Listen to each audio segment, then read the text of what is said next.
Sir प्रणाम, मैं हूं हिमांशु द्विवेदी और आपका स्वागत है हमारे खास कार्यक्रम चर्चा में। चर्चा के तहत आज हम उस विषय पर बात करेंगे जो इस समय पूरी दुनिया में सरगर्म है। अफगानिस्तान में तालिबान का कब्जा है। संघर्ष का सिलसिला जारी है, लेकिन कुल मिलाकर तालिबान एक हकीकत के तौर पर दुनिया के सामने वापस अपनी सशक्त उपस्थिति दर्ज करा चुका है।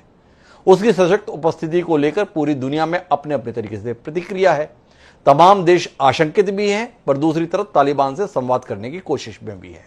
तालिबान का अतीत इतना स्याह है, इतना खराब है, इतना कलुषित है कि उस पर एतबार करने के संदर्भ में हर एक इंसानियत के हिमायती को संदेह है, शक है, शुबह है। भारत के संदर्भ में तालिबान को लेकर तमाम नजरिए हैं।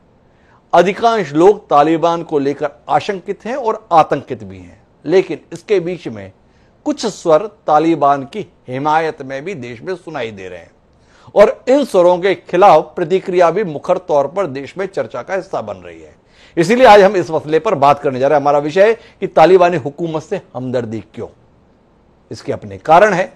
तालिबान जिसने 1996 से लेकर 2001 तक अफगानिस्तान में बंदूक के जोर पर हुकूमत की, वो दौर मानवता इतिहास के में क्रूरतम दौर में से एक माना जाता है, जिसमें महिलाओं के संदर्भ में खास तौर पर जिस तरीके के जुल्म ढाए गए उसने पूरी दुनिया में सिरहन पैदा की।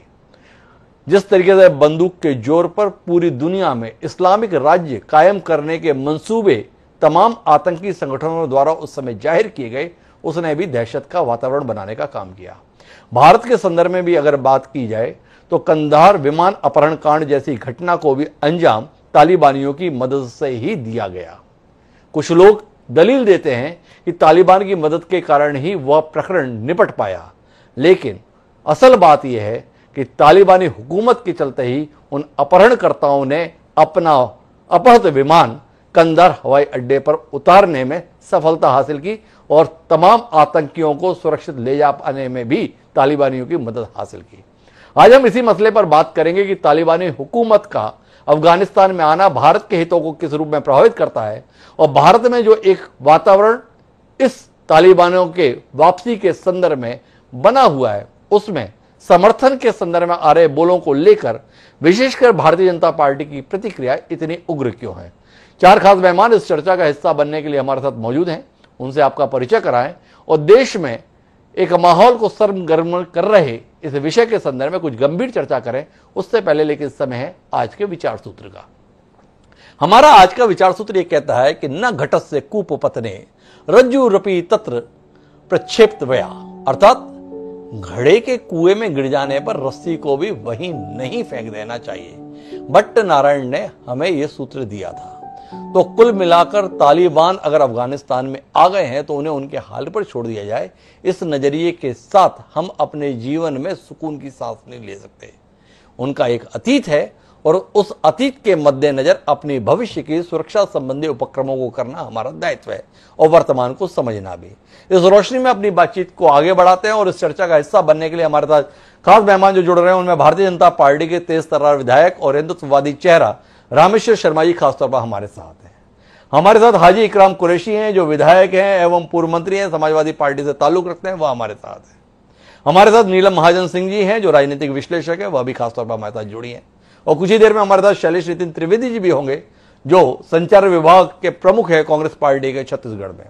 चर्चा की शुरुआत रामेश्वर शर्मा जी से ही करते हैं क्योंकि रामेश्वर शर्मा जी बेहद मुखर हैं इस मुद्दे को लेकर। आज भी उनके बयान टीवी और अखबारों में सुर्खियों का विषय बने हुए हैं, जो तालिबानियों के संदर्भ में निकल रहे विभिन्न स्वरों को लेकर वह बोल रहे हैं। लेकिन उनकी बातचीत को सुने उससे पहले उन बयानों पर रुख करते हैं जो तमाम बयान इस दौरान देश में चर्चा का विषय बने हैं। एक बार सुनिए क्या बोल रहे हैं देश के तमाम नेता। मैं केवल इतना कहना चाहता हूं, उज्जैन में जो घटना हुई है, हमने सख्त स्टैंड लिया है। लोग गिरफ्तार किए गए। तालिबानी मानसिकता किसी भी कीमत पर बर्दाश्त नहीं की जाएगी। तालिबानी मानसिकता का समर्थन करेगा या राष्ट्र विरोधी गतिविधि करने का प्रयास करेगा, उसको कुचल दिया। किसी भी तालिबान मानसिकता का कोई भी व्यक्ति बच नहीं सकता। अगर उज्जैन के अंदर उन्होंने करने का प्रयास किया तो उनको जेल की हवा खानी पड़ेगी और जेल की हवा खाई। No, better to send OAS to Afghanistan to protect their women and protect their community.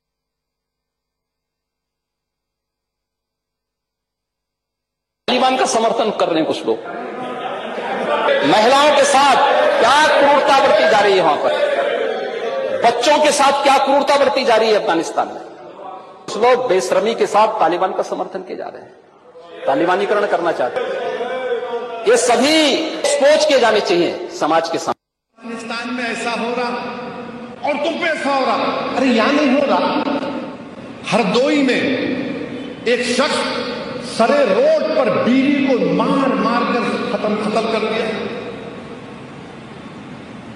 कितने महिलाओं का रेप होता खवातीन का भारत में, उसकी बात नहीं, वहां गई पूरा वहां पे।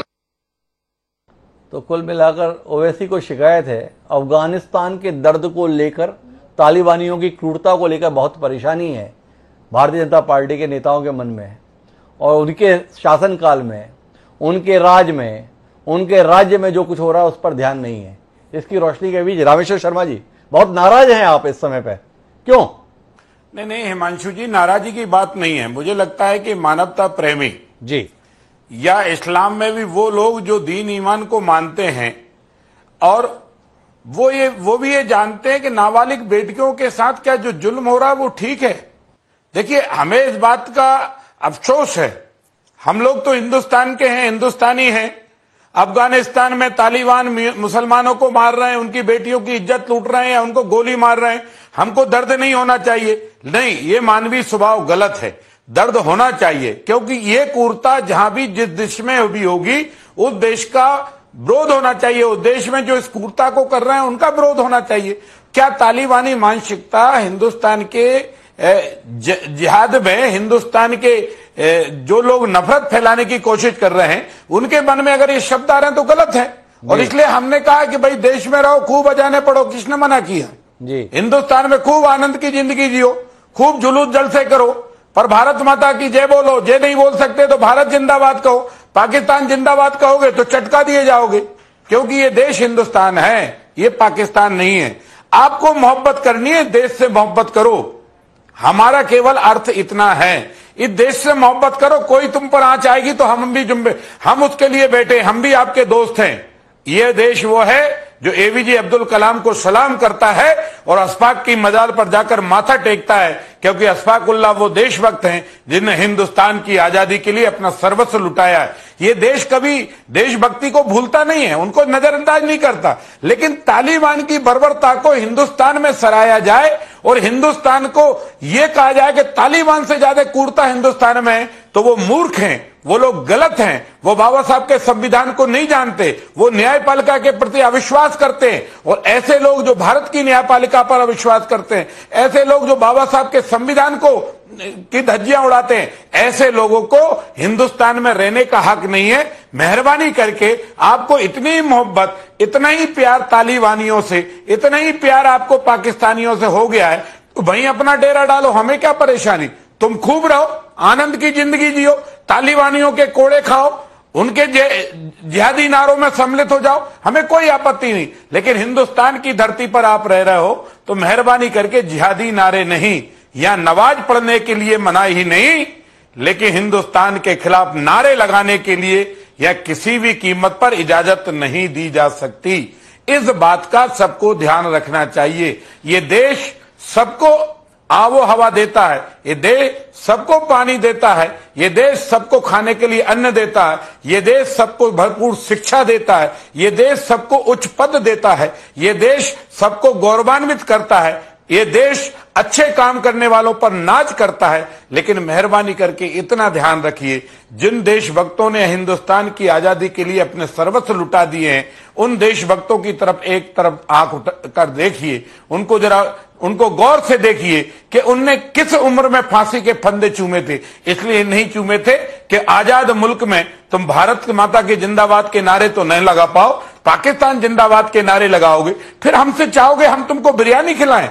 ना बाबा ना, हम बिरयानी नहीं खिला सकते, माफ करना, ना ना ना ना, बिरयानी नहीं खिला सकते। जिन जवानों से जिन मुंह से पाकिस्तान जिंदाबाद के नारे लगे उनको कुचला जाएगा, उनको कानून के दायरे में लाया जाएगा, पुलिस का डंडा भी दिखाया जाएगा और कानून की हथकड़ियां भी लगाई जाएंगी, क्योंकि ये भारत है। भारत के अंदर रहो, शान से रहो, ईद मिलो, गले मिलो, मिठाइयां खाओ, सिमाइयां खाओ, कोई ऐतराज नहीं, लेकिन इतना ध्यान रखो अपना मुल्क हिंदुस्तान है, अपना मुल्क पाकिस्तान। रामेश्वर जी, आपने काफी भावनात्मक भाषण दे दिया चर्चा के दौरान, बड़ी भावनाओं से उत्प्रेरित होकर, पर इसके बीच में कुछ तथ्यों पर भी बात होनी चाहिए। उत्तर प्रदेश से सांसद हैं संभल से शफीकुर रहमान, उन्होंने बयान दिया कि हिंदुस्तान में जब अंग्रेजों का शासन था तो उन्हें हटाने के लिए हमने संघर्ष किया। उसी तरीके से तालिबान ने भी अपने मुल्क को आजाद कराने के लिए संघर्ष की असफलता हासिल की। वहां पर अमेरिका की पिट्ठू सरकार थी, विदेशियों की मौजूदगी थी, उससे उन्होंने मुक्ति हासिल की है। आपको इतना अखर गया, आपने उनके खिलाफ में मामला दर्ज करा दिया आपकी सरकार ने। क्या कह दिया उन्होंने ऐसा जिसके कारण आपको इतना अखर गया?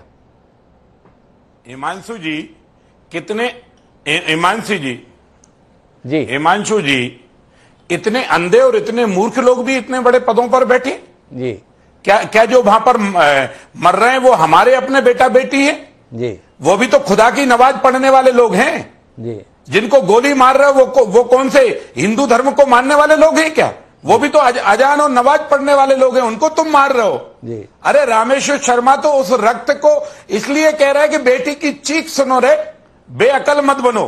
हिंदुस्तान की आजादी में जब अंग्रेजों के खिलाफ हमने हथियार उठाए थे, वो अंग्रेज विदेशी थे,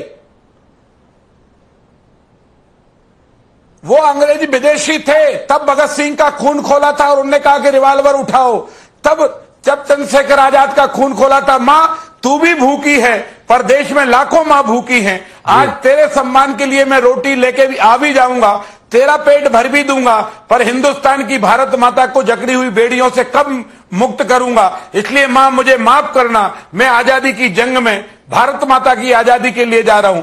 वो अशफाकुल्लाह खां कहते थे लाखों लोग कुर्बान हो रहे हैं, एक मुसलमान भी मादरे वतन पर कुर्बान होने के लिए तैयार है। ये लड़ाई वो थी। कैसे मूर्ख हैं, हिंदुस्तान की आजादी की लड़ाई और तालिबानियों की लड़ाई एक बता रहे हैं। अरे शर्म करो, थोड़ी सी शर्म करो, मेहरबानी करो, तो शर्म करो। ये कहना है रामेश्वर शर्मा जी का। मेरे साथ हाजी इकराम कुरैशी जी उसी समाजवादी पार्टी का ताल्लुक रखते हैं जिसके सांसद शफीकुर रहमान के खिलाफ राजद्रोह के तहत मामला दर्ज हुआ है। कुरैशी साहब, आपसे जानने में दिलचस्पी है, एक all India Muslim personal law board के प्रवक्ता है मौलाना सज्जाद नोमानी, उन्होंने कहा एक बार फिर यह तारीख रकम हुई है, एक निहत्ती कौम ने सबसे मजबूत फौजों को शिकस्त दी है।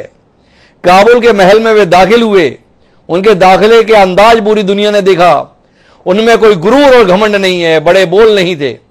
आपसे जानना चाहता हूं कि वो कौन सी निहत्ती कौम है जो मौलाना सज्जाद नोमानी को दिखाई दे रही है, जिनके हाथ में AK-47 है पर फिर भी निहत्ते करार दिए जा रहे हैं।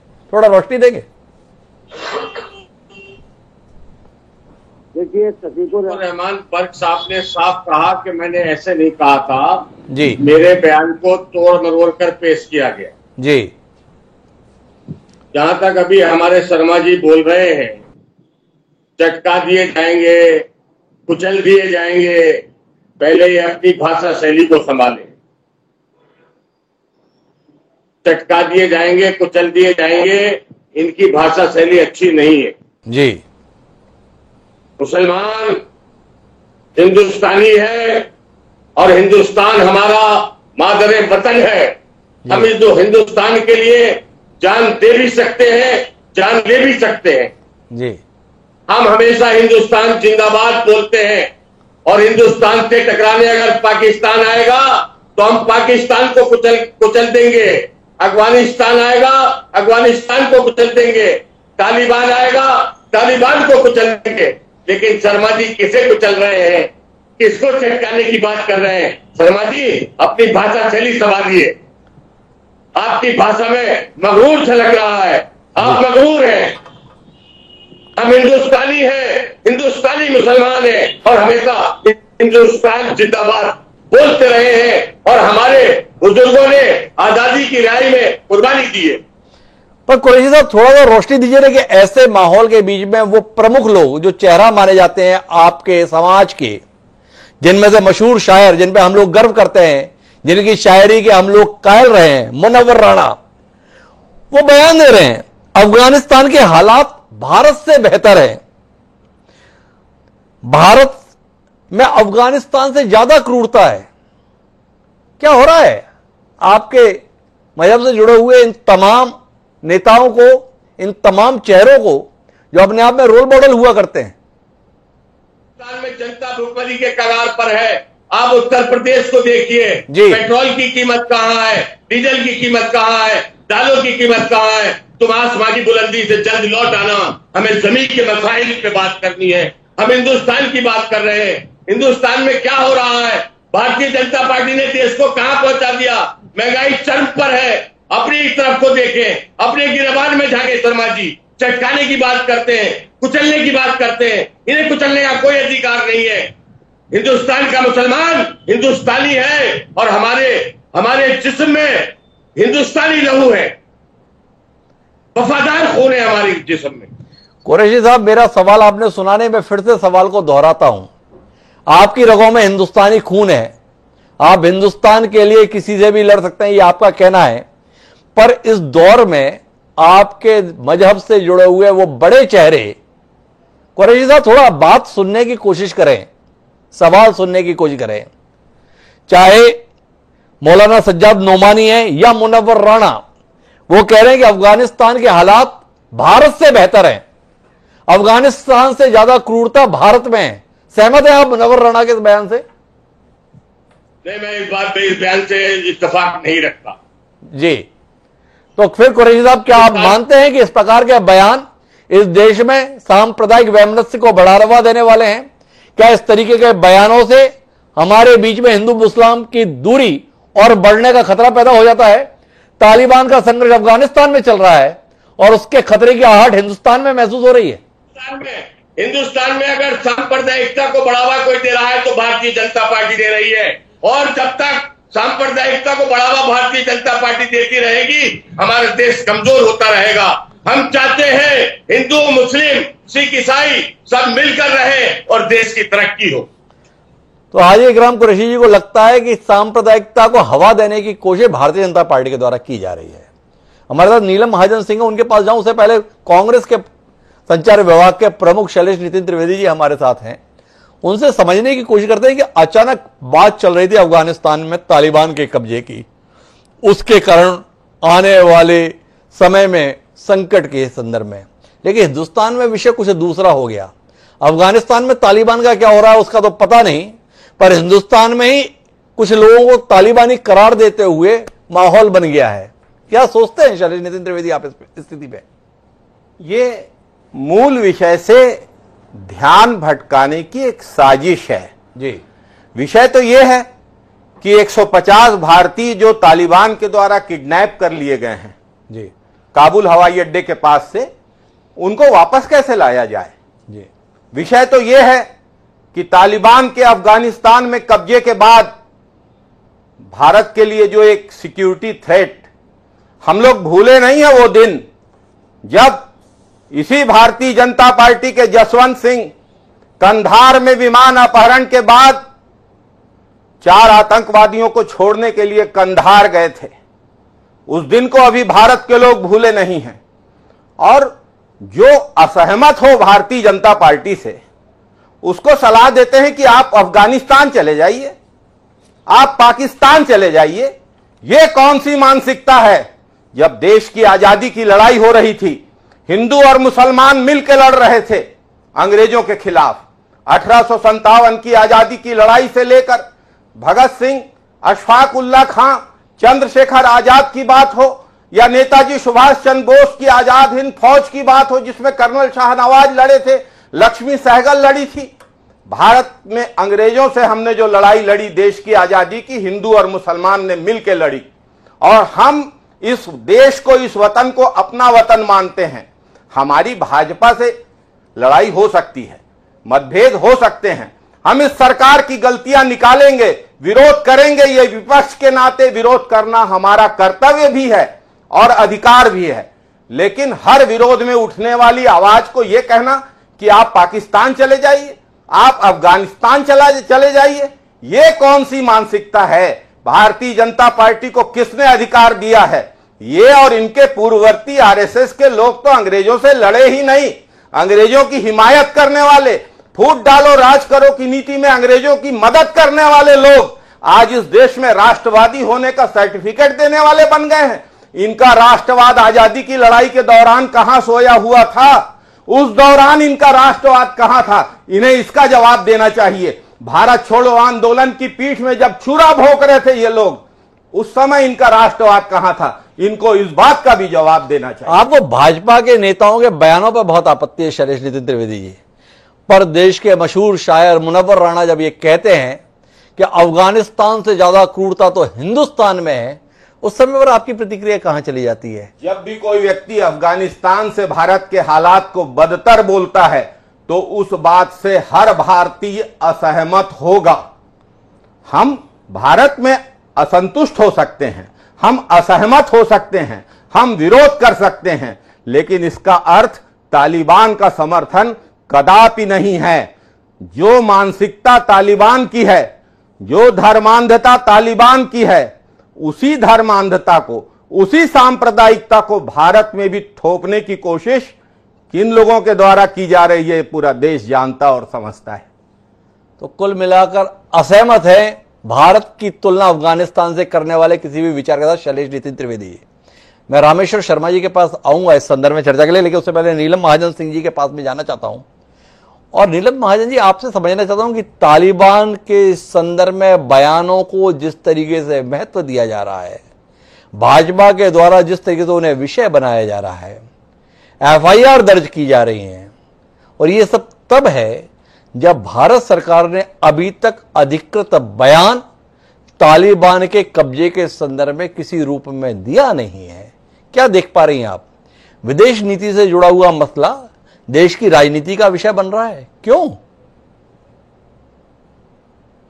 जी डॉक्टर हिमांशु द्विवेदी जी, नमस्कार जी। आपने मेरे को अपने कार्यक्रम में आमंत्रित किया, उसके लिए बहुत बहुत धन्यवाद आपका जी। मैं सबसे पहले तो ये कहना चाहती हूँ कि एक बड़ा क्रूड सा फ्रेज है जी, बेगानी शादी में अब्दुल्ला दीवाना जी। हमें अफगानिस्तान में क्या हो रहा है उसमें इतना विचार नहीं करना चाहिए, हमें अपने देश के बारे में अधिक सोचना चाहिए जी। और हमें जब वो कहते हैं कि अफगानिस्तान की महिलाओं के ऊपर बहुत अत्याचार हो रहा है, ये कुछ कुछ चैनल्स दिखा रहे हैं, कुछ कुछ न्यूज एजेंसीज दिखा रही हैं। जहां तक हमें भी इंफॉर्मेशन आई है, तालिबान ने बिल्कुल क्लियर कर दिया है कि वो महिलाओं के साथ कोई भी अपराधीकरण नहीं करेंगे। और मैं पहले तो आपसे ये कहना चाहती हूँ कि जो अफगानिस्तान में आज की तिथि में हो रहा है ये कुछ नया नहीं है। आपको याद होगा कि राष्ट्रपति नजीब को किस प्रकार एक खुले खंबे के साथ लटकाकर उनको मौत के घाट उतारा गया था। 22 साल पहले जो तालिबान था जी, उसमें अब एक जेनरेशन की परिवर्तन हो गया है। एक 25 साल में एक जनरेशन आ जाती है, और अब जो नई जनरेशन आई है वो पढ़े लिखे बच्चे भी हैं उसमें, कुछ कुछ तो बाहर से भी पढ़े हुए हैं। परंतु जब हम तालिबान कहते हैं तो देखिए, पहले तो इस्लाम को और मुस्लिम समाज को समझना भी बहुत जरूरी है। उनके भी अपने अलग अलग सेक्ट्स हैं, सुन्नीज हैं, वहाबी सुन्नीज हैं, शिया सुन्नीज हैं, शिया सेक्ट हैं, इनके आपस में तालिबान है। Taliban is a very fundamentalist, वे जो है वो कट्टरवादी हैं, परंतु कट्टरवादी का ये मतलब नहीं है कि वे क्रिमिनल है। उनकी जो विचारधारा है वह जो है एक इस्लामिक राज्य बनाने की है, जो उन्होंने ऑलरेडी घोषित कर दिया है। उन्होंने ऑलरेडी ये कह दिया है कि this is the Islamic Republic of Afghanistan. जब हिमांशु जी वो कह रहे हैं कि ये रिपब्लिक है जी, रिपब्लिक होने का मतलब है कि उसमें प्रजातांत्रिक तत्वों का आना जरूरी है। अच्छा, फिर आप ये देखिए कि किस प्रकार से वहां पर शांतिपूर्वक राजनीतिक परिवर्तन हुआ, किस प्रकार डॉक्टर गानी जो कि अफगानिस्तान के राष्ट्रपति थे, उन्हें बहुत ही जैसे सेफ पैसेज देकर उन्हें यूएई में भेज दिया गया। तो आप भी ये समझते हैं, और हमारे बाकी के सब साथी भी जो इस पैनल में हैं, वो बहुत ही प्रबुद्ध लोग हैं, वे सब समझते हैं कि ये कोई अंडरस्टैंडिंग हुई थी तालिबान के साथ। और जब अब्दुल गानी जी वहां पर यूएई में पहुंच गए तो उन्होंने वहां से एक स्टेटमेंट दिया है कि मैं वहां से भागा नहीं हूं, मैं वहां से इसलिए आया हूं कि मैं नहीं चाहता था कि अफगानिस्तान में कुछ खून खराबा हो। तो this was a tacit understanding between Taliban and the so called democratically elected government, जो कि इतनी डेमोक्रेटिक नहीं थी। फिर हम एक अंतरराष्ट्रीय लेवल पे जब आते हैं तो हमारे यूनाइटेड नेशंस हैं, हमारे अंतरराष्ट्रीय देशों का एक ग्रुप है जिसमें कि हम दूसरे देश के आंतरिक हिस्सों में परिवर्तन में हमें दखल नहीं देना चाहिए। परंतु क्योंकि तालिबान का जो पिछला इतिहास रहा है वह बहुत ही भयानक रहा है, जिसमें उन्होंने बंदूक के जोर से राज्य करा और वह ज्यादा चला नहीं। आपको याद होगा जब प्राइम मिनिस्टर इमरान खान पाकिस्तान के वजीर आजम बने तो ये काफी कहा जा रहा था कि इन्हें तालिबान का समर्थन है जी। और ये भी है कि वजीर आजम इमरान खान ने तालिबान के खिलाफ कभी कुछ नहीं बोला, उन्होंने तालिबान की प्रशंसा करी, अभी भी वे तालिबान की प्रशंसा कर रहे हैं। मेरा जो कहने का तात्पर्य आपको है वो ये है कि जो ये तालिबान है इनका अभी कुछ चेंज्ड एजेंडा है, which is a fundamentalist agenda.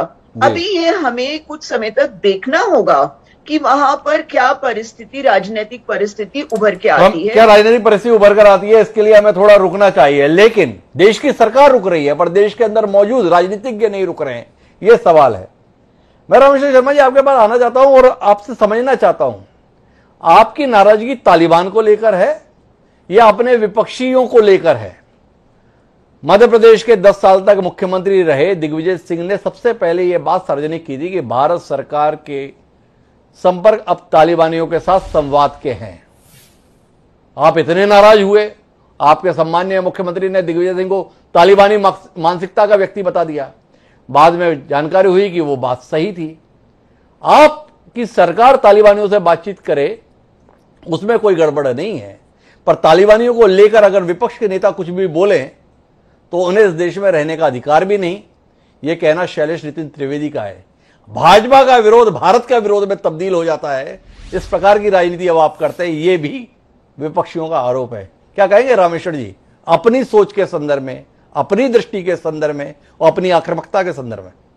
देखिए हिमांशु जी, एक बात तो मैं साफ कह दूं कि जो कांग्रेस के प्रवक्ता हैं त्रिवेदी जी, उनने कहा कि हमारे आंतरिक विरोध हो सकती है, ये पॉलिटिकल विरोध है, वो हमारा विरोध करें, हम उनका करें, उनको जो इश्यू लग रहे हैं वो इश्यू उठाएं, लेकिन हिंदुस्तान के मसले में हम और वो एक हैं। ये एक आवाज जुनून बननी चाहिए, सबके लिए बनना चाहिए। दूसरे जो मेरे सामने क्या इकराम कुरैशी हैं, मैं उनको बता देना चाहता हूं, आप हिंदुस्तानी हैं इकराम कुरैशी जी, मैं आपको बता देना चाहता हूं, मैंने हिंदुस्तानी मुसलमान को कुचलने की कौन सी बात कही है? आप इतने आग बबूला क्यों हो रहे हैं? अरे जो पाकिस्तान जिंदाबाद लगाएगा, कुरैशी जी बताओ मैं उसका क्या करूं या आप उसका क्या करेंगे? बताइए, आप उसको क्या करेंगे? आप उसको दावत में बुलाएंगे? आप क्या करेंगे उसका? तो मेरा केवल आशय यह है, मुनव्वर राणा की सैर सारी सबने सुनी है, लेकिन मुनव्वर राणा जब ये कहेंगे कि भारत में ज्यादा क्रूरता है, भारत में ज्यादा AK-47 है, तो बताइए त्रिवेदी जी, बताइए कुरैशी जी, क्या मुनव्वर राणा जैसे विद्वान महापुरुष को इस तरह के शब्द शोभा देते हैं? क्या हम उनकी आरती उतारें, हम उन पर नो कमेंट्स करें, कोई कमेंट्स नहीं दें? क्या मुनव्वर राणा साहब का ये ठीक है? क्या इस तरह का बयान देना ठीक है? ताजिया का जुलूस निकल रहा है, खूब निकालो, कौन ने मना किया है, लेकिन उसमें पाकिस्तान जिंदाबाद के नारे लगाओ और हम चुप रहे, सरकार मौन रहे, पुलिस मौन रहे और कार्रवाई करे, तो आप कह रहे हो कि हम गलत कर रहे हैं। नहीं, हम हिंदुस्तान के मुसलमान के खिलाफ नहीं हैं, लेकिन पाकिस्तानी जिहादी मानसिकता के खिलाफ हैं, रहेंगे और उनको कुचलने की बात हम कर रहे हैं। इसमें आपको बुरा नहीं लगना चाहिए। इसमें अगर आपको बुरा लगता है तो कहीं ना कहीं आप उसको आंतरिक सपोर्ट कर रहे हैं। आपकी हमारी लड़ाई पॉलिटिकल हो सकती है, आपके अपने इश्यू हो सकते हैं। आप महंगाई है, तमाम इश्यू है, आप उठाइए, लड़िए सड़कों पर, कौन ने आकर मना किया है। लेकिन देश को दांव पर लगाकर, देश के खिलाफ वातावरण बनाकर, देश में पाकिस्तान जिंदाबाद के नारे लगाकर, देश के संविधान को चैलेंज देना, देश में ज्यादा क्रूरता बता देना, यह हिंदुस्तान के ऊपर शोभा नहीं देता।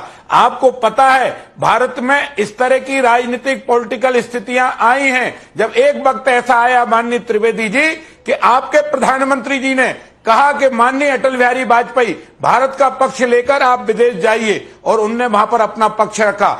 यही शिवराज सिंह चौहान जब मनमोहन सिंह जी की गवर्नमेंट के समय अमेरिका में गए तो अमेरिका ने मनमोहन सिंह जी के खिलाफ कमेंट्स किया, तो शिवराज जी ने कहा कि सुनिए भाई, वो मेरे देश के प्रधानमंत्री हैं, ऐसा शब्द मैं बर्दाश्त नहीं करूंगा। क्योंकि आपकी हमारी लड़ाई पॉलिटिकल लड़ाई हिंदुस्तान के अंदर हो सकती है, लेकिन देश की सुरक्षा को दांव पर लगाकर, देश के तिरंगे को दांव पर लगाकर, देश के संविधान को दांव पर लगाकर कुछ अलगाववादी चेहरों को हिमायती करना, उनको प्रोग्रेसिव बताना, उनको उठाना, ये कहीं भी न्याय उचित नहीं है। इसलिए कुरैशी साहब, माननीय त्रिवेदी जी, हमारा आपका पॉलिटिकल विरोध था, है। आप हमको गाली दो, हम आपको गाली दें, आप हमारी गलतियां गिनाओ, हम आपकी गलतियां गिनाओ। कांधार अगर हम छोड़ने गए थे, मैं माफी चाहता हूं, मैं बताना नहीं चाहता, पर आपको यह बता देना चाहता हूं, आपके तत्कालीन राज्यसभा सदस्य के बेटे उस विमान में थे। आपके नेता ने भी सहमति दी थी कि आतंकवादियों को छोड़ो, 130 भारतीयों की जान बचानी है। हिंदुस्तान में मैं जहां रहता हूं, मेरे पास में एक लड़की रहती है, उस लड़की ने कहा था कि माँ बाप दांव पर लग रहे हैं, लग जाने दो, पर देश को सुरक्षित रखो। ऐसे भी लोग थे। लेकिन सवाल राजनेताओं ने जब जो निर्णय लिया है, इंदिरा गांधी ने अच्छा निर्णय लिया है, देश के बारे में निर्णय लिया है, हमने उनको नमस्कार किया है, हमने उनका किया है। और दूसरे, आप इस बात को लेकर, ये लड़ाई विचारधारा की लड़ाई नहीं है, ये लड़ाई हिंदुस्तान के अंदर जिहादी लोग जो मानसिकता की, उसकी लड़ाई है। इसलिए माफी चाहता हूं, आप ऐसे मत बोलिए। रामेश्वर जी, आपने सारी बात कह ली फिर से घुमा घुमा कर, लेकिन इसका जवाब नहीं दिया कि आपकी पार्टी के तमाम जिम्मेदार नेता, जिसमें आपके सम्माननीय मुख्यमंत्री जी, साथ ही आपके सम्माननीय मंत्री नरोत्तम मिश्रा, विश्वास सारंग, ये दिग्विजय सिंह राहुल गांधी को तालिबानी मानसिकता करार देते हैं। ये अपने विपक्ष के प्रति कौन सी भाषा है, ये कौन सा संस्कार है, ये कौन सी टिप्पणी है, और इसको कैसे जायज ठहराया जा सकता है? थोड़ा रोशनी दीजिए।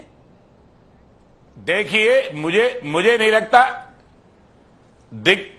दिग्विजय सिंह जी के बारे में तो कांग्रेस भी सहमत नहीं है।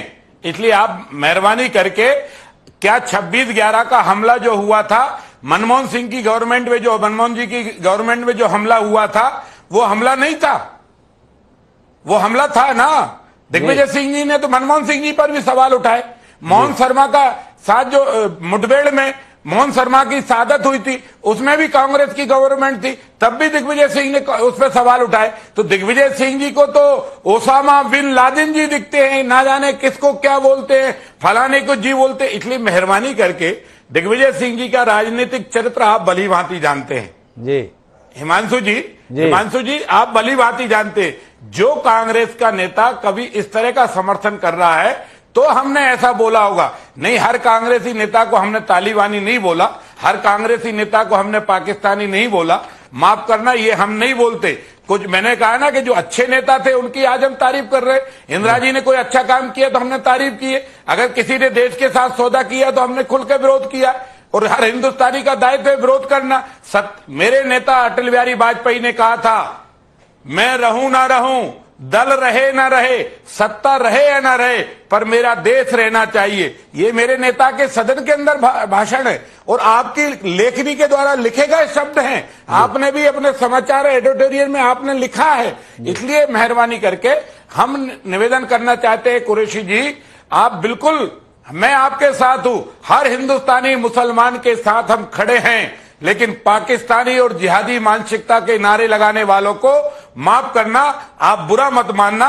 मैं घमंड में नहीं हूं, मैं गुरूर में नहीं हूं, पर मैं हिंदुस्तानी हूं। मैं हिंदुस्तानी होने के नाते ये जरूर कहूंगा कि हे सुन लो, कान खोलकर सुन लो, तुम देश का जिंदाबाद के नारे लगाओगे, मैं आपके साथ रहूंगा। तुम पाकिस्तान जिंदाबाद के नारे लगाओगे, मैं आपकी मुखालफत करूंगा, उस स्थिति तक मुखालफत करूंगा, मैं रहूं या ना रहूं, पर पाकिस्तान जिंदाबाद बोलने वाले हिंदुस्तान की जमीन पर नहीं रहेंगे। ये रामेश्वर शर्मा जी का कहना है। मैं हाजी इकराम कुरैशी जी आपसे थोड़ी अलग चर्चा करना चाहता हूं। क्या आप नहीं मानते हैं कि इस समय पे थोड़ा सा संयम बरतने की जरूरत है? आपके समुदाय से जुड़े हुए प्रभावी लोगों को देश में वैसे ही सांप्रदायिक वैमनस्य बढ़ाने के लिए समय समय पर शक्तियां सक्रिय रहती हैं। तालिबान का द्वारा अफगानिस्तान में कब्जे का नाटकीय घटनाक्रम चल रहा है। ऐसे में अगर उज्जैन के जुलूस में पाकिस्तान जिंदाबाद के नारे लगा दिए जाएं, अगर इंदौर में हिंदुस्तान जिंदाबाद कहने पर लड़की को मंच से उतार दिया जाए, मुनव्वर राणा, सज्जाद नोमानी जैसे लोग तालिबान की हिमायत और भारत की आलोचना के स्वर निकालें, आपको नहीं लगता है इस समय पर इन चीजों से बचने की, संयम रखने की जरूरत है? बचने की जरूरत है। हमको अभी मोहतरमा जो बोल रही थी उनकी बात हमें बड़ी पसंद आई जी। उन्होंने सबसे पहला जुमला कहा कि बेगानी शादी में अब्दुल्ला दीवान जी। हमें क्या लेना देना जी, हमें क्या लेना देना अफगानिस्तान से, तालिबान से, पाकिस्तान से। हम तो अपने देश को चाहते हैं कि देश की तरक्की हो, देश में फिरका परस्ती का खात्मा हो और देश में चटकाने वाले और कुचलने वालों का भी खात्मा होना चाहिए जी। जो देश को सांप्रदायिक की आग में जलाकर राजनीति कर रहे हैं उन लोगों का भी खात्मा होना चाहिए, उनकी भी समाप्ति होनी चाहिए और देश में और प्रदेश में सेकुलर सरकार बने, सबको सम्मान मिले, सबको रोजगार मिले, महंगाई का खात्मा हो। आज महंगाई कहाँ है जी? हम तालिबान और अफगानिस्तान की बात करें जी, अब तो मोटरसाइकिल वालों को साइकिल पर चलने की नौबत आ गई जी, कार वालों को मोटरसाइकिल से चलने की नौबत आ गई। दाल महंगी, आटा महंगा, चावल महंगा, तेल महंगा है कहाँ? हम तो अपने देश की बात कर रहे हैं जी।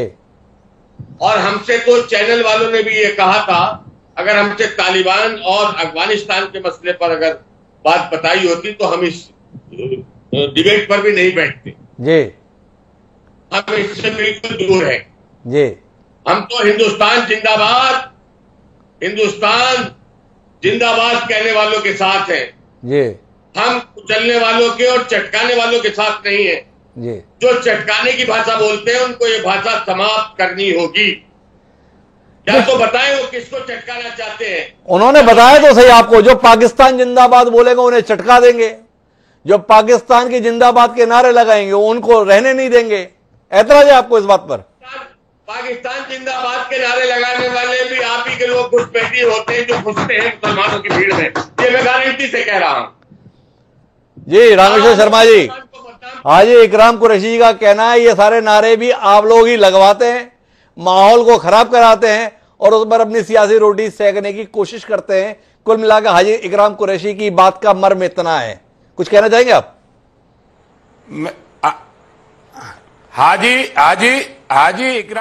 हाजी इकराम कुरैशी जी, जरा ये बताइए कि ये जो सज्जाद साहब प्रवक्ता हैं ऑल इंडिया मुस्लिम इत्तेहाद कौन सी पर्सनल बोर्ड के, वो क्या भाजपा के आदमी हैं जी? मुनव्वर राणा क्या भाजपा के आदमी हैं? ये भाजपा के आदमी हैं, ये भाजपा के आदमी हैं। सपा का जो सांसद हैं अपने उत्तर प्रदेश से, क्या नाम है, बुजुर्ग रहमान, मैं उनका नाम भूल रहा हूं, वो भाजपा के आदमी हैं। बताइए वो भाजपा के आदमी हैं है? तो रामेश्वर शर्मा जी का ऐतराज है, लेकिन मैं शैलेश नितिन त्रिवेदी जी आपके पास थोड़े अलग नजरिए के साथ आना चाहता हूं और आपसे समझना चाहता हूं कि क्या आप महसूस कर रहे हैं कि वाकई जो इतनी तल्खी अचानक वातावरण में आई है, इतना तालिबान को लेकर भाजपाइयों के अंदर गर्मी आई है, यह वस्तुतः वाकई तालिबान को लेकर है या देश की सियासत में एक मुफीद स्थिति बन रही है कि अगर तालिबान मुद्दा बने तो उत्तर प्रदेश की चुनाव की राह कहीं कुछ आसान हो सकती है, ऐसा कुछ भी आप देख पा रहे हैं? उत्तर प्रदेश में चुनाव होने वाले हैं। हमको याद है जब बंगाल में चुनाव होने वाला था, अचानक रविंद्रनाथ टैगोर जी प्रासंगिक हो गए थे। बांग्लादेश के एक मंदिर में प्रधानमंत्री जी जाते हैं, उस मंदिर में जिस संप्रदाय को मानने वाले लोग बंगाल में निवास करते हैं जी। बंगाल की हिंसा की खबरें, बिहार के चुनाव के पहले एक मृत्यु की खबर, वो एक्टर थे, उनके मामले को उछाला जाता है। तो ये भारतीय जनता पार्टी दरअसल राजनीति नहीं कर रही है। भारतीय जनता पार्टी चुनावों का प्रबंधन करती है, मुद्दों का प्रबंधन करती है जी। अब उत्तर प्रदेश में चुनाव आने वाले हैं, तो उत्तर प्रदेश में ध्रुवीकरण सुनिश्चित करने के लिए इस तरीके के आरोप उछाले जा रहे हैं।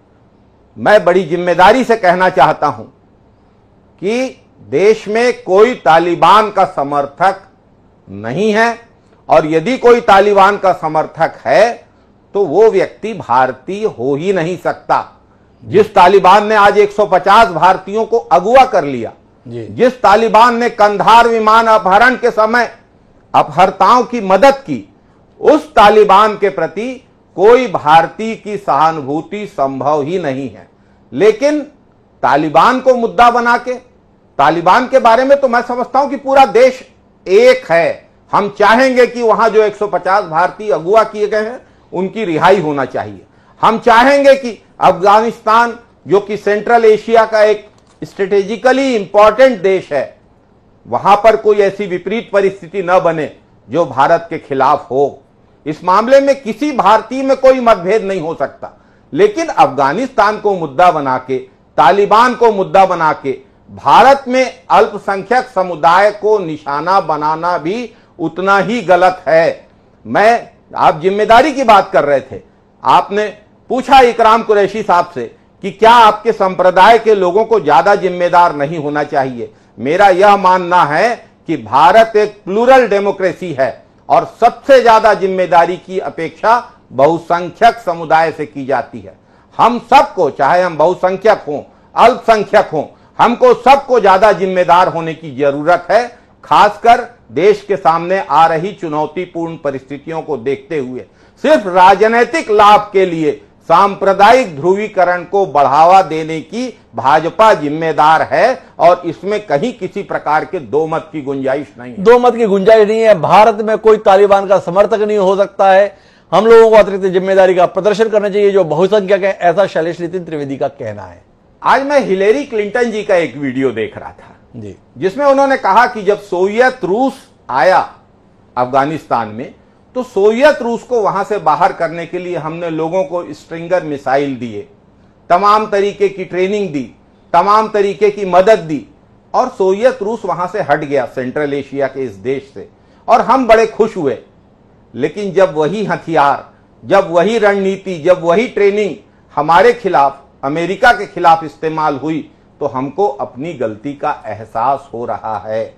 मैं समझता हूं कि अफगानिस्तान और तालिबान के मामले में किसी भी पक्ष को अमेरिका की गलती को दोहराना नहीं चाहिए। हमें अपने राष्ट्रीय हितों को सर्वोच्च प्राथमिकता देते हुए किसी दूसरे देश के मसले को, किसी दूसरे देश में हो रही गलत चीजों को अपने देश में सांप्रदायिक ध्रुवीकरण के लिए उसका उपयोग नहीं करना चाहिए। शैलेश जी इस बात के हिमायती हैं कि इसे देश की राजनीति में सियासत का मुद्दा बनाने से परहेज होना चाहिए। पर नीलम महाजन सिंह जी, मैं आपसे समझना ये चाहता हूं कि तालिबान के कब्जे को लेकर, तालिबान के वर्चस्व को लेकर दुनिया के तमाम देशों का नजरिया बदला हुआ है। वो देश जो एक स्वर में तालिबान को खारिज करते थे, आज तालिबान से संवाद कर रहे हैं, तालिबान को मान्यता दे रहे हैं या तालिबान से अनुरोध पत्र लिख रहे हैं। 60 से ज्यादा देश तालिबान से रिक्वेस्ट कर रहे हैं कि आप कुछ हमारे लोगों को नुकसान मत कीजिएगा। ऐसी परिस्थितियों के बीच में भारत के अंदर अगर तालिबान के पक्ष में आपने कुछ बोल दिया तो मामले दर्ज हो रहे हैं। भारत सरकार ने अभी तक ये कहा नहीं कि तालिबान के संदर्भ में उसका अपना नजरिया क्या है, पर राज्य की सरकारें मामला दर्ज कर रही हैं। थोड़ा इस पर दृष्टि देंगे आप? जी डॉक्टर हिमांशु द्विवेदी जी, मैं ये कहना चाहती हूँ कि अभी तो भारत सरकार उस अफगानिस्तान के ऊपर कोई प्रतिक्रिया दे नहीं सकती है, क्योंकि अभी वह एक राज्य घोषित नहीं हुआ है। Taliban is not a government which is established, अभी वहां पे कोई सरकार नहीं बनी है। अगर सरकार वहां की बनती है और वो तालिबान की ही बनती है और बाकी के, जैसे आपने बोला, बाकी दुनिया के राज्य उसे स्वीकृत करते हैं, तो फिर भारत की फॉरेन पॉलिसी के तहत ही कोई निर्णय लिया जाएगा। भारत सरकार ऐसे लूज टॉक नहीं कर सकती है। दूसरा, मैं आपसे ये अनुरोध करना चाहती हूँ कि देखिए, हमारे भाई रामेश्वर जी कह रहे हैं हिंदू मुसलमान ये सब चीजें, और जो तालिबान के पक्ष में बोलेगा या पाकिस्तान के नारे लगाएगा, ये तो पहले से ही तय है कि यदि कोई ऐसी बात है तो उसे असंवैधानिक माना जाएगा और उनके ऊपर एक्शन लिया जाना चाहिए। मुनव्वर राणा जी कोई पूरे मुस्लिम समाज को रिप्रेजेंट नहीं करते हैं। उन्होंने जो बोला है वो बहुत कंडेमेबल है, उसकी सबने विभत्सना की है, ठीक है। परंतु अब जहां तक तालिबान की बात आती है, उसमें जो हमारे 35 करोड़ मुसलमान भाई हैं, वो कोई वह रिस्पॉन्सिबल नहीं है अफगानिस्तान में तालिबान लाने के लिए। इसमें रूस का हाथ है, चाइना का हाथ है, यूएसए का हाथ है। हमें अफगानिस्तान में जो डेवलपमेंट पॉलिटिकल हो रही हैं, उसे बहुत संवेदनशीलता से लेना चाहिए, और ये बहुत ही खतरनाक चीज है। आपको याद होगा डॉक्टर द्विवेदी कि वहां पर जब पार्लियामेंट का इनॉग्रेशन हुआ था, तो प्रेसिडेंट गानी के साथ हमारे माननीय प्रधानमंत्री नरेंद्र मोदी जी स्वयं वहां पर थे। हमारे अफगानिस्तान के साथ पार्लियामेंट्री डेमोक्रेसी में अच्छे संबंध थे। फिर हमें ये नहीं भूलना चाहिए कि जो अफगानिस्तान है, ये सेंट्रल एशिया का बफर स्टेट है। यहाँ पर बहुत ज्यादा हथियार है, यूनाइटेड स्टेट्स के हथियार यहाँ पर पड़े हैं, और हमने भी अफगानिस्तान को सक्षम करने के लिए बहुत हथियार दिए थे हिंदुस्तान ने। वहां पर बहुत ड्रग्स का व्यापार होता है, it's known for narcotics drugs, so this is very dangerous. और अभी जो अफगानिस्तान का पूरा असला था वह तालिबान के पास आ गया है। तो हमें अपने मुसलमान भाइयों के खिलाफ बयान नहीं देना चाहिए। हमें ये नहीं कहना चाहिए हम उनको कुचलेंगे, क्योंकि 35 करोड़ से अधिक हमारे मुसलमान भाई बहनें हिंदुस्तान में रहती हैं, वे हिंदुस्तानी हैं, वे भारत माता की जय भी कहते हैं। असदुद्दीन ओवैसी जो कि हमारे बहुत अच्छे मित्र हैं, वो कभी भी कहते हैं कि मैं जय हिंद कहने को तैयार हूं, मैं भारत का नागरिक हूं और मुझे यहां से कोई नहीं निकाल सकता। देखिए, ये सब राजनीतिक मतभेद हैं। अफगानिस्तान में हो रही जो डेवलपमेंट्स हैं, उनको हमें रामेश्वर जी और हमारे कांग्रेस के साथी और हमारे सपा के साथी और पत्रकार जैसे आप हैं, मैं हैं, हमें आपस में कोई रंजिश नहीं रखनी चाहिए। जहां तक अफगानिस्तान के विषय में भारत सरकार ने फैसला करना है, उसमें डॉक्टर एस जयशंकर साहब जो हमारे विदेश सचिव हैं, वे थोड़ा समय लेंगे। परंतु तालिबान को अभी हमें वहां पर तालिबान के खिलाफ भी अगर हम बोलते हैं तो वह हमारे हाथ में कुछ नहीं है। और तालिबानी, हमारे हिंदुस्तानियों को तालिबानी नहीं कहा जाना चाहिए। अगर वे पाकिस्तान के समर्थन में नारे लगाते हैं तो उनके खिलाफ लीगल एक्शन होना चाहिए। मुहर्रम के जुलूस में अगर किसी ने कोई गलत बात करी तो उसको अरेस्ट करना चाहिए। अगर कुछ लोग इस प्रकार की गतिविधियां करते हैं तो उसके लिए हमें पूरे मुस्लिम समाज को कंडेम नहीं करना चाहिए। नीलम महाजन सिंह काफी संतुलित बात कर रही हैं। भारत सरकार की प्रतिक्रिया के संदर्भ में धैर्य रखना चाहिए, उनका स्पष्ट तौर पे कहना है, और यही तो हमारा भी कहना है। भारत सरकार धैर्य का परिचय दे रही है, पर राज्य की सरकारें इतनी अधीर क्यों हो रही हैं, जो दनादन अपने विरोधी नेताओं के खिलाफ मामले दर्ज कर दे रही हैं। शफीकुर रहमान ने अगर कह दिया तो राजद्रोह का मामला हो गया, क्या इसे स्वीकार किया जाना चाहिए? रामेश्वर शर्मा जी के पास वापस रुख करता हूं। और रामेश्वर शर्मा जी, आपको लोगों की मानसिकता को लेकर बहुत शिकायत है, पर आपकी हुकूमत के इकबाल को लेकर कुछ बात की जाए। ये कैसा तंत्र चला रहे हैं आप, कैसा शासन चला रहे हैं? आपकी सरकार केंद्र में, आपकी सरकार राज्य में, और तो भी सड़कों पर पाकिस्तान जिंदाबाद के नारे लग गए। इस विफलता के लिए, इस नाकामी के लिए, इस असफलता के लिए कोई शर्मिंदगी आपके अंदर आती है कि आपकी सरकार है, आपका इकबाल इस कदर खत्म हो गया कि सड़कों पर लोग सार्वजनिक रूप से पाकिस्तान जिंदाबाद के नारे लगा लिए और आप केवल बयान देते रह गए? नहीं हिमांशु जी, देखिए, एक तो मैडम ने जो बात कही है उस बात को आप समझिए कि कानूनी कार्रवाई करने की वैधता है, छूट है और कानूनी कार्रवाई कर रहे हैं, आप चिंता मत करिए। फिर आपने भी वही सवाल कर दिया, सरकार के इकबाल को कोई चैलेंज नहीं कर सकता, लेकिन जो बदतमीज हो रहे हैं उनको तो कम से कम कौम की निमानदी करने वाले लोगों को समझाना चाहिए ना मेरे भाई। यही तो प्रार्थना कर रहे हैं हम। कब कह रहे हैं कि पूरे मुसलमानों के खिलाफ कौन ने बात की है, किसने कहा है? लेकिन जो पाकिस्तान जिंदाबाद के नारे लगाएंगे उनके खिलाफ एक्शन ले रहे हैं और अच्छा एक्शन लिया है। 10 गिरफ्तार हो गए, अभी 5-7 गिरफ्तारी के समाचार अभी 10-15 मिनट में आपको मिल जाएंगे। रामेश्वर जी, मैं फिर अपने सवाल को दोहराता हूं। अपराध हुआ और अपराधी पकड़े गए एक अलग स्थिति है, और अपराध होने नहीं दिया गया इसे सरकार के इकबाल से जोड़कर देखा जाता है। एक मजबूत सरकार का दावा है आपका देश में, एक मजबूत सरकार का दावा है आपके द्वारा राज्य में, दोनों जगह आपकी सरकार, और तो भी लोग सड़क पर सार्वजनिक रूप से पाकिस्तान जिंदाबाद का नारा लगा दिए। रामेश्वर शर्मा जैसा आक्रामक नेता इसके संदर्भ में केवल इतनी दलील दे कि उनके खिलाफ कार्रवाई हो जाएगी, ऐसी तो रामेश्वर शर्मा की पहचान नहीं रही।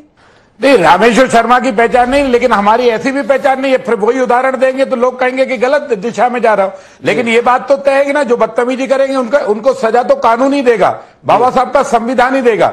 लेकिन आग्रह ये सबको किया जाता है, जो त्रिवेदी जी ने बात कही है या कुरैशी जी ने बात कही है, लेकिन सबको मिलकर ये बात समझानी होगी कि भैया इस मुल्क में हिंदुस्तान जिंदाबाद नारे लगाओ, वहां तक ठीक है। राजनीतिक विरोध है तो एक दूसरे के खिलाफ मुर्दाबाद के नारे लगाओ, वहां तक ठीक है। पाकिस्तान जिंदाबाद के नारे लगाओगे तो कानून का डंडा भी चलेगा, सरकार अपना इकबाल भी बताने का काम करेगी और दूसरे लोगों के भी क्रोध के आप शिकार होगे, क्योंकि हम सबकी ये नैतिक जवाबदारी है, सामूहिक जवाबदारी है कि हमारे अपने मुल्क में हमारे मुल्क के खिलाफ कोई बात ना हो।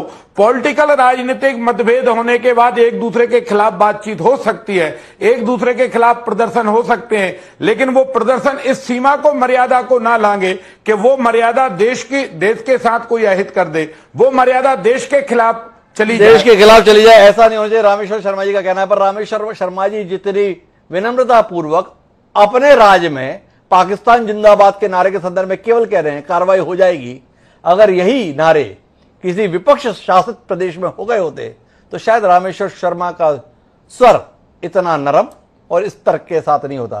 पर मैं हाजी इकराम कुरैशी जी, यूं आपकी इस विषय में दिलचस्पी नहीं पर आप हैं तो आपसे सवाल कर लेता हूं। स्पष्ट तौर पर उत्तर प्रदेश का चुनाव इस मुद्दे के साथ जुड़ता हुआ महसूस हो रहा है।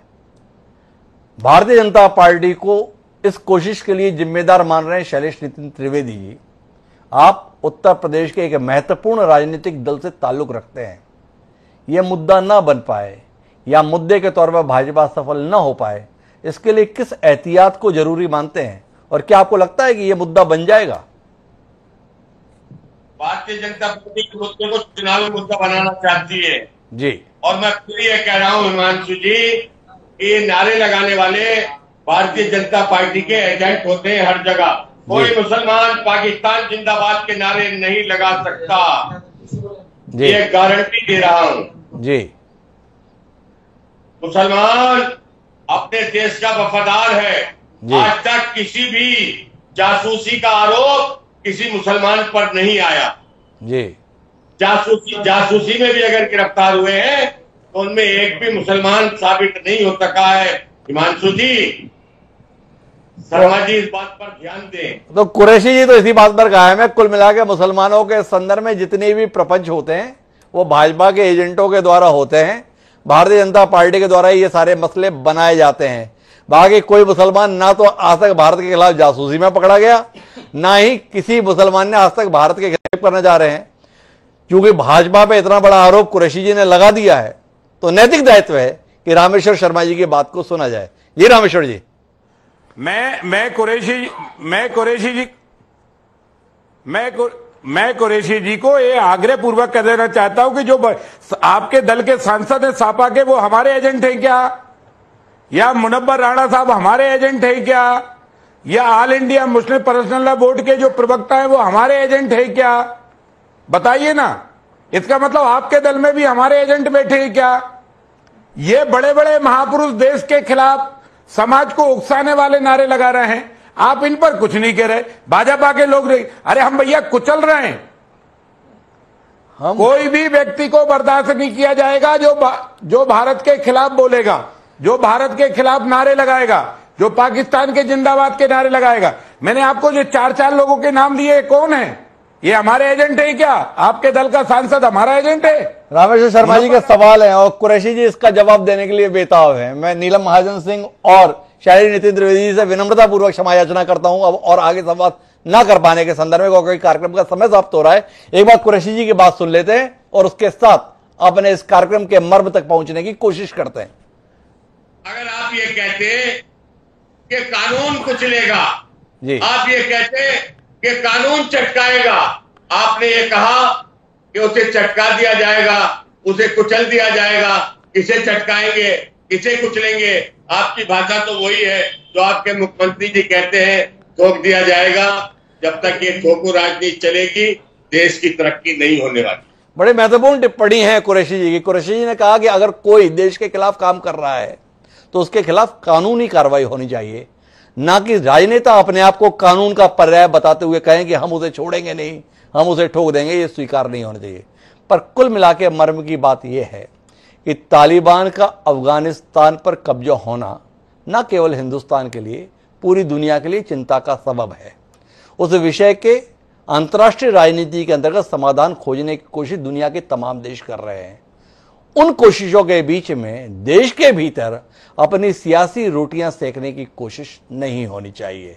जो लोग इस समय पर तालिबान की हिमायत के बयान जारी करते हैं वो देश के सांप्रदायिक वातावरण को खराब करते हैं और साथ साथ इस बात को समझने की कोशिश करें कि उनके द्वारा दिए गए ये बयान कहीं ना कहीं उन आरोपों के संदर्भ में मददगार बनते हैं जिनके संदर्भ में शैलेश नितिन त्रिवेदी जी या हाजी इकराम कुरैशी जी कहते हैं कि भाजपा सांप्रदायिकता को बढ़ावा दे रही है। भाजपा सांप्रदायिकता को बढ़ावा दे रही है, पर उसके लिए खाद, उसके लिए तमाम प्रकार के उपक्रम कौन दे रहा है? तो इसके संदर्भ में बयान देने वालों को सचेत रहने की जरूरत होती है। आज सभी मेहमानों का बहुत बहुत धन्यवाद इस चर्चा का हिस्सा बनने के लिए। समय है अब आज के शेर का। हमारा आज का शेर अफगानिस्तान के हालात को समर्पित। ये कहता है कि खुदा तो मिलता है, इंसान ही नहीं मिलता। कि खुदा तो मिलता है, इंसान ही नहीं मिलता। यह चीज है कि देखी कहीं नहीं मैंने। इकबाल ने जो ये शेर कहा था वो इस समय अफगानिस्तान में देखने को मिल रहा है। पर अफगानिस्तान की इस हकीकत को हम हिंदुस्तान में लाने की कोशिश क्यों कर रहे हैं, इस पर हमें विचार करना चाहिए। इसी के साथ मुझे दीजिए इजाजत। सादर प्रणाम।